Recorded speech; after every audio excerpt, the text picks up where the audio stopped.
네, 여러분 반갑습니다. 지난 시간에는 우리가 환경 문제가 어떻게 선교의 개념 속으로 들어오게 되었나 이런 배경을 좀 살펴보았습니다. 이 시간에는 우리가 이제 이 환경 문제에 대해서 우리 예수님께서는 어떻게 말씀하고 계시는가 하는 것을 좀 살펴보겠습니다. 환경 문제와 연관된 예수님의 말씀과 행위들 살펴보겠습니다. 자, 환경 문제에 대한 가르침으로 연결될 수 있는 일반적인 교훈을 생각해 보겠습니다. 사실 예수님의 가르침 속에는 오늘날 우리가 말하는 환경적 책임에 대한 직접적인 언급을 찾아보기가 쉽지 않습니다. 아마도 당시는 환경 문제가 오늘처럼 그렇게 심각하지는 않았겠죠. 마치 세종대왕이 오늘날 인류가 겪고 있는 자동차 매연 문제, 또 뭐 전기 생산으로 인한 각종 부작용, 뭐 플라스틱 이런 문제에 대해서 전혀 알 수 없었듯이 예수님 당시의 사람들은 오늘과 같은 환경 문제를 상상할 수 없었을 것이고 그런 점에서 예수님도 굳이 환경 책임을 언급하실 필요가 없었을 것이라고 생각이 듭니다. 이해도 할 수 없었을 것이고 벌써 2000년 전이니까요. 네, 그래서 예수님의 가르침 속에는 환경 문제에 대한 언급이 없습니다. 다만 이제 오늘의 환경 문제에 적용할 수 있는 몇 가지 기본적인 가르침들을 우리가 좀 찾아볼 수 있겠습니다. 예를 들면 청지기 비유, 청지기는 주인으로부터 위임받은 사람들과 양식들을 잘 관리해서 그 집 안이 잘 운영될 수 있도록 관리할 책임을 진 사람이죠. 인간도 창조주이신 하나님으로부터 이 우주 만물 모든 피조물을 맡아서 잘 관리할 책임을 진 청지기와 같은 존재입니다. 환경을 무책임하게 사용하고 또 환경을 착취하면 그 그로 인해서 환경이 파괴되고 그 파괴된 환경 속에서 인간들은 어려움을 겪게 된다라는 것을 우리가 생각하면 성도는 환경에 대한 청지기적 책임을 지고 있다 이렇게 말씀할 수 있겠습니다. 자, 그다음에 또 오병이어 기적을 보면요, 기적 후에 예수님께서 이런 말씀을 하시죠. 요한복음 6장 12절에 그들이 배부른 후에 예수께서 제자들에게 이르시되 남은 조각을 거두고 버리는 것이 없게 하라 이렇게 말씀하시죠. 자, 예수님은 오병이어의 기적을 얼마든지 일으키실 수 있기 때문에 얼뜻 생각하면 남은 조각고 뭐 버려도 언제든지 예수님이 오병이어 기적을 행하실 수 있지 않을까 이렇게 생각하고 그 떡을 또 물고기를 그렇게 소중하지 않게 생각할 수 있습니다. 그런데 이런 그 오병이어, 또 자원, 에너지 이런 것을 함부로 사용하고 낭비하고 또 과소비하는 것은 결국 환경을 무너뜨리는 주범이 될 것입니다. 그리고 그 사용한 것들을 재사용하지 않고 함부로 버리면 자원이 낭비되고 또 그 낭비된 자원으로 인해서 환경이 파괴되는 문제를 낳게 될 것입니다.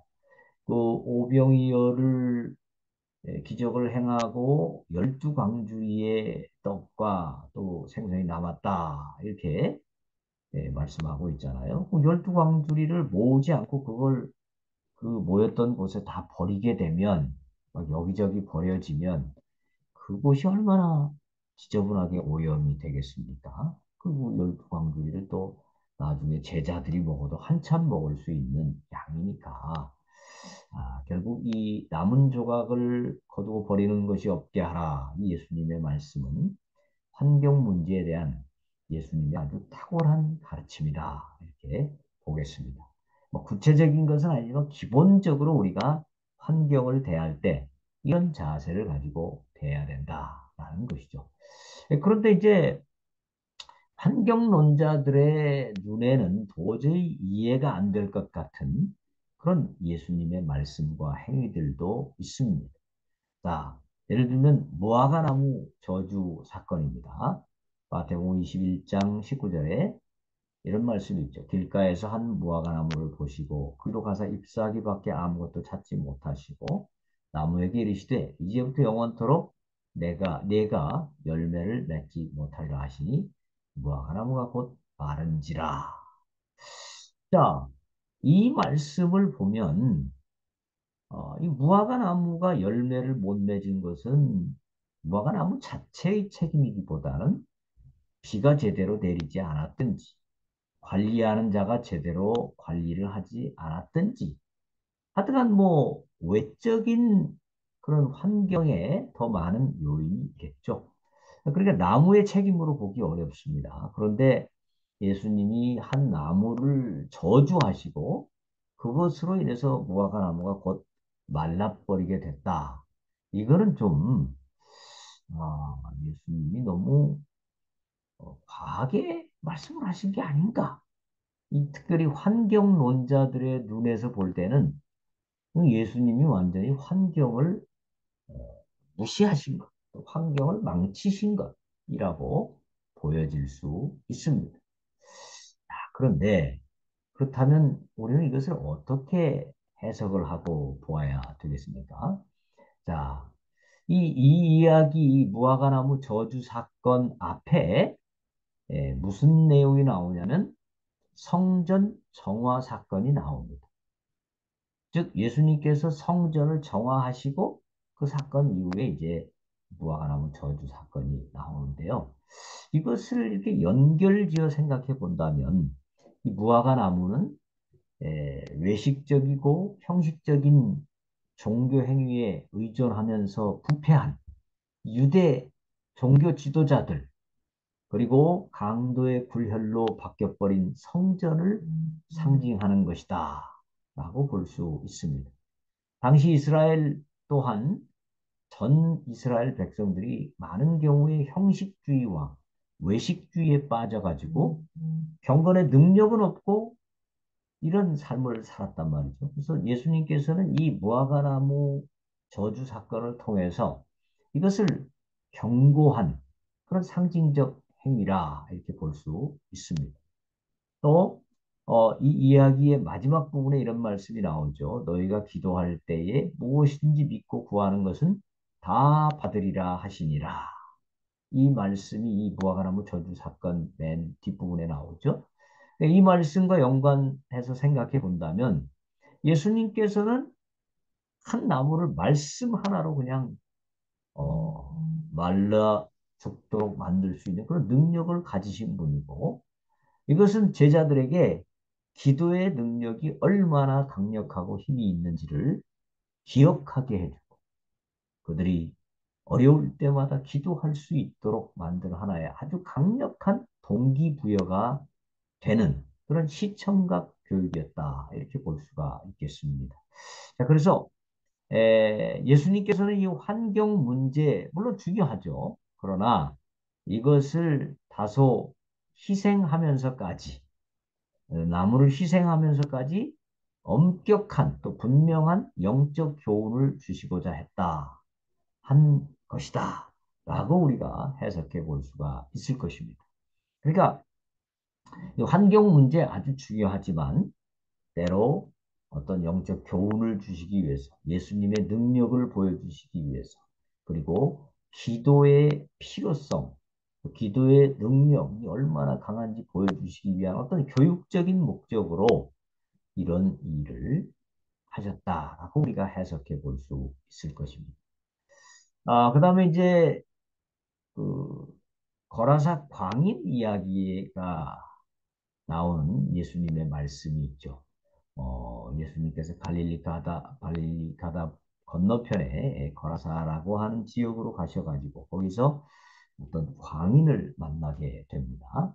그래서 이제 예수님께서 그 광인의 속에 들어있는 귀신을 내쫓아 주시는데 그 귀신들이 나가면서 예수님께 이렇게 부탁을 하죠. 이에 간구하여 이르되 우리를 돼지에게로 보내어 들어가게 하소서. 이렇게 부탁을 합니다. 이때 예수님께서 이것을 허락하시기 때문에 더러운 귀신들이 나와서 돼지에게로 들어가매 거의 2,000마리 되는 떼가 바다를 향하여 비탈로 내리다가 바다에서 몰사했다. 이렇게 마가복음 5장 12절과 13절에 기록하고 있습니다. 어, 이것을 이제 영적인 눈으로 보지 않고 그냥 환경론자들의 입장에서만 본다면 아마 환경론자들은 이런 비판을 할 수 있을 겁니다. 아니, 왜 아무 죄도 없는 돼지들이 다 몰사하도록 허락하셨나? 또 이로 인해서 그 많은 물이 심하게 오염됐을 것인데 예수님께서는 이런 오염을 방지하지 아니하시고 사탄의 요구, 귀신들의 요구를 들어주셔서 결국 그 물이 오염되도록 만드셨나? 이런 지적을 할 수 있을 겁니다. 또 돼지 소유주와 돼지를 치던 사람들에게 엄청난 피해를 입히신 거죠. 그런데 이런 피해에 대해서 아무런 설명이나 또는 보상을 해주셨다는 그런 언급이 없어요. 그래서 이건 도대체 환경론자들의 입장 또는 뭐 어떤 인본주의자들의 입장에서 볼 때는 예수님의 행동이 상당히 좀 이해가 되지 않는 이런 행동이라고 보여줄 수 있습니다. 그래서 이제 이 사람들은 이 상황을 보면서 아니 귀신들을 왜 굳이 꼭 돼지떼에게 들어가도록 허락하셨나 그런 질문을 할 수 있죠. 그냥 아무에게도 피해가 되지 않도록 멀리 멀리 쫓아버리셨으면 될 것을 왜 돼지에게 들어가도록 하셨나 이런 질문을 할 수 있는데요. 이 사건을 영적인 눈으로 바라보면 몇 가지 교훈을 우리가 얻을 수 있습니다. 에, 환경 문제의 근본은 인간의 타락과 긴밀히 연결되어 있다는 것입니다. 즉, 옥스퍼드 원어 성경 대전에 보면 이런 이야기가 있습니다. 인간의 범죄로 말미암은 타락의 결과가 인간 자신에게뿐 아니라 전 피조물에게까지 영향을 미쳤다라는 증거이다. 즉, 어, 이 인간이 범죄함으로 말미암아 피조물들은 가시, 덤불과 엉겅퀴를 내게 되는 것이죠. 네. 그래서 인간의 그러니까 환경 문제는 환경을 직접 고치는 것도 중요하지만 결국 그 근본은 인간의 이 타락의 문제를 어떻게 해결할 것이냐. 인간은 어떻게 다시 하나님과 관계를 회복시키고 구원할 것이냐. 여기서부터 풀어가야만 환경 문제에 제대로 된 대답을 내놓을 수 있다는 것입니다. 아, 이 2,000마리나 되는 돼지떼를 그, 그 갈릴리 호수로 뛰어들어가도록 만든 것. 이것은 몇 가지 교훈이 있는데요. 첫째는 이게 굉장히 시각적 효과를 가지고 있는 것이죠. 그러니까 그 귀신이 그 귀신 들린 사람에게서부터 나와가지고 그 돼지떼에게 들어가서 돼지떼가 몰사하는 것은 예수님께 강력한 권세가 있으시다. 귀신을 제어하시고 귀신을 내쫓으실 수 있는 강력한 권능을 지니신 분이다. 이 하나님의 나라의 영계를 다스리시는 분이시라는 증거죠, 증거. 만약에 그 돼지떼에게로 귀신이 들어가지 않고 어디 멀리 그냥 도망을 가서 귀신들이 나갔다면 아마 사람들은 예수님에게 그런 권능이 있는지 이해를 못할 것입니다. 그렇죠? 눈에 보이는 게 없으니까. 그러니까 이 돼지떼가 일시에 완벽하게 몰사하는 것을 보면서 그것을 본 사람들, 또 그 소문을 들은 사람들은 보이지 아니하는 그 막강한 귀신 세력의 완전한 몰락과 패배를 목격하였다. 것입니다. 그리고 이것은 예수 그리스도의 권능에 의해 이방 땅에서도 하나님의 나라가 임하고 있음을 시각적으로 보여주는 것입니다. 자, 그러니까 예수님께서는 이 하나님의 나라가 임하고 있는 것, 즉 예수님의 임재하심과 예수님의 사역을 통해서 하나님의 나라가 임재하고 있다는 것을 보여주시기를 원하신 것입니다.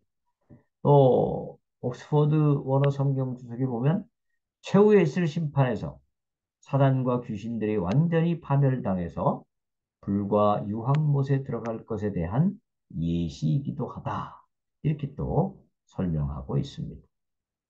자, 그러니까 예수님께서는 이런 교훈을 주시기 위해서 아까 무화과나무 저주 사건, 그리고 이 거라삿 광인에게 있던 귀신들이 돼지떼에게 들어간 사건, 이 모든 사건들을 통해서 예수님은 무언가 중요한 교훈을 주시기를 원하셨던 것입니다. 예수님께서 환경 문제를 당연히 소중하게 생각하셨죠. 그러나 더 중요한 교훈을 주시기 위해서 때로 환경을 활용하셨다. 이렇게 볼 수 있겠습니다. 영적 교훈을 주는 것이 환경 문제보다도 더 중요한 것입니다. 사실 우리 인류가 살아가기 위해서는 소도 잡아먹고 돼지도 잡아먹고 닭도 뭐 잡아먹지 않습니까? 예. 그리고 그 먹기 위해서 그 동물들을 키우게 되면 거기에서 이제 엄청나게 많은 또 환경 문제가 발생될 수 있죠. 예. 그러나 환경 문제가 발생될 수 있다고 해서 소나 돼지나 닭을 키우지 않을 수 있나요? 또 그들의 그 동물권을 보호하기 위해서 모든 인간이 그럼 소, 돼지, 닭을 먹지 말아야 된다라고 주장할 수 있나요? 그렇지 않죠. 우리는 물론 최대한 과소비를 억제하고 또 낭비하는 걸 억제해야 되지만 그러나 우리가 환경 문제 때문에 우리의 생명을 포기할 수는 없는 거 아닙니까? 그래서 환경 문제는 매우 중요합니다. 그러나 그것 자체가 목적은 아닙니다. 마치 집이 가족의 행복을 위해 필요하듯이 환경은 사람들의 행복을 위해서 존재합니다. 집이 좋은 집을 가지고 있으면 좋죠. 뭐 안 좋은 집보다 좋을 겁니다. 그러나 좋은 집이 있다고 해서 그 집안에 있는 가족들이 항상 행복한 것을 보장하는 것은 아닙니다. 좋은 집에 살면서도 서로 불화하고 싸우고 바람 피우고 자녀들은 문제 일으키고 뭐 이러면서 굉장히 갈등이 있는 집안도 있고 어렵고 힘들고 가난하지만 그 가족들이 서로 한 마음이 되어서 서로 존중해주고 서로 사랑하고 그러면서 행복한 가정들도 있잖아요. 그러니까 이 환경 문제는 그야말로 환경의 문제이지 그것이 우리의 목적은 아니다. 라는 것을 우리가 인식할 필요가 있습니다. 환경을 잘 활용하고 보존하는 것은 우리의 책임인 것이 틀림없습니다. 그러나 그건 어디까지나 수단이다. 또 선교의 목적은 아니다. 라는 것을 우리가 인식할 필요가 있겠습니다. 자, 여기까지 하고요. 다음 시간에는 그렇다면 우리가 이것을 어떻게 평가하고 또 이 환경 문제를 어떻게 바라보아야 되겠는가 하는 것을 생각해 보도록 하겠습니다. 수고하셨습니다.